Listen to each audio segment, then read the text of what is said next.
গুরুতর জখম অবস্থায় বাসন্তীর ওই শিশু ভর্তি রয়েছে হাসপাতালে এবং ওই শিশুকে দেখতে এসএসকেএম হাসপাতালে রাজ্য শিশু সুরক্ষা কমিশন। আহত শিশুকে দেখতে এসএসকেএম হাসপাতালে রাজ্য শিশু সুরক্ষা কমিশনের প্রতিনিধি দল। এই মুহূর্তে সেই ছবি আপনারা দেখতে পাচ্ছেন। রাজ্য শিশু সুরক্ষা কমিশনের প্রতিনিধি দল ওই শিশুর সঙ্গে দেখা করার জন্য আজ এসএসকেএম হাসপাতালে যায়। গুরুতর জখম হয়েছে ওই শিশু, যেখানে পরিবারের সদস্যরা তারা বলছেন যে হাসপাতাল থেকে জানানো হয়েছে তার একটি চোখ নষ্ট হয়ে গিয়েছে এবং একটি চোখে গুরুতর আঘাত রয়েছে এবং এরই পাশাপাশি হাতের কবজির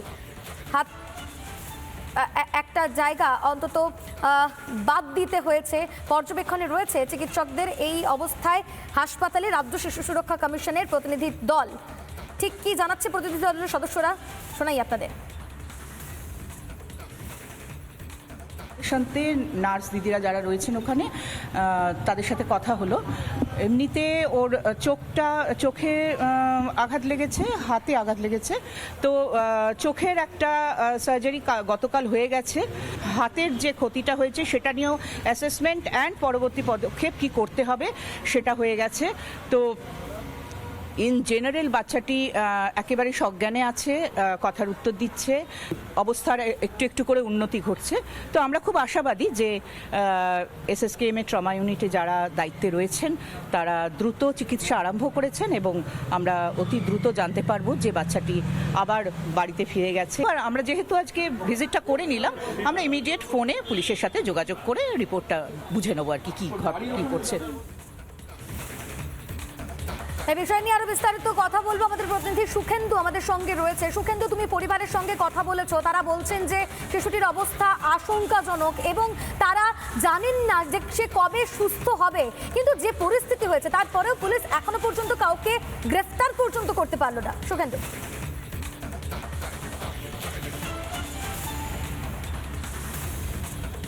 দেখো, এখনো পর্যন্ত এই ঘটনা কাউকে গ্রেপ্তার করা যায়নি এবং পরিবারের তরফে যেটা বলা হচ্ছে যে মূল যে অভিযুক্ত যার দিকে আঙুল উঠছে সেই আনার শেখের নামে এখনো পর্যন্ত কোনো রকম লিখিত অভিযোগ দায়ের করা নেই এবং লিখিত অভিযোগ দায়ের করা হলেই সেই কাজটা দ্রুত সম্পন্ন হলেই আনার শেখের, যদিও এই 72 ঘন্টা পেরিয়ে গিয়েছে, কিন্তু সেই আনার শেখের কার্যত অধারা এবং তার কোনো রকম হদিশ বা তার টিকিটিও ছুঁতে পারেনি পুলিশ প্রশাসন। যদিও পুলিশ প্রশাসনের তরফে ঘটনাস্থলে পৌঁছে যে জায়গাটি সিল করে দেওয়া হয়েছে এবং জায়গাটি থেকে নজরদারি করেছে। পরিবারের লোকজন যেটা বলছেন যে এই মুহূর্তে বা শিশু সুরক্ষা অধিকার কমিশন যে ছিলেন চেয়ারপারসন তুলিকা দাস, তিনি এসেছেন, তিনিও বলছেন যে শিশুটির স্বাস্থ্যের কি পরিস্থিতি সেটা আমাদের কাছে এখন প্রাইমারি কনসার্ন, অর্থাৎ এটাই মূল লক্ষ্য।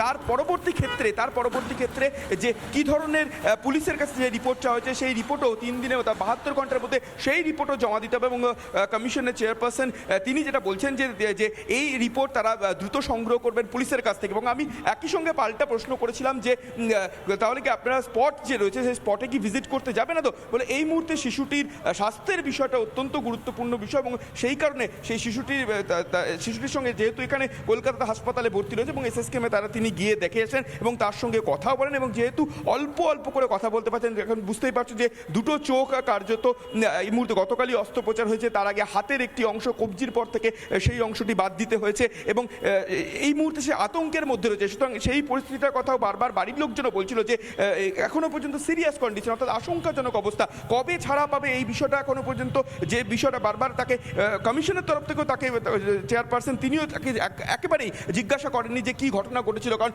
সেই ঘটনা যেহেতু হয়েছিল, যেহেতু ট্রমার মধ্যে রয়েছে, একেবারে নাবালক ক্লাস 4-এর স্টুডেন্ট এবং ফলে তার মধ্যে যে মানসিক অবস্থা গেছে সেই ব্যবস্থাটাকে আর তারা ফিরিয়ে নিয়ে যেতেন। তবে এই মুহূর্তে যা জানা যাচ্ছে যে তার শিশুটির অবস্থা আশঙ্কাজনক অবস্থা, বিপদ যে পুরোপুরি কেটে গেছে এমনটা বলা যাবে না। চোখের দৃষ্টিশক্তি 90% দৃষ্টিশক্তি 90% না ফিরে পাওয়ার সম্ভাবনার কথাই বলা হয়েছে চিকিৎসকদের, অর্থাৎ মাত্র 10%। প্রশ্ন উঠছে যে এই যে রাজ্য শিশু সুরক্ষা কমিশন তারা যে পৌঁছলো, তাহলে কি এটা শুধুই একটা দায়সারা পদক্ষেপ? ঠিক এই জায়গা থেকেই পুলিশের ভূমিকা নিয়েও প্রশ্ন উঠছে। নানা ধরনের কন্টেন্ট দেখার জন্য লাইক করুন, শেয়ার করুন আমাদের ফেসবুক পেজ, সাবস্ক্রাইব করুন আমাদের ইউটিউব চ্যানেল। পাশাপাশি অন্যান্য ব্রেকিং নিউজের জন্য অবশ্যই চোখ রাখুন রিপাবলিক বাংলায়।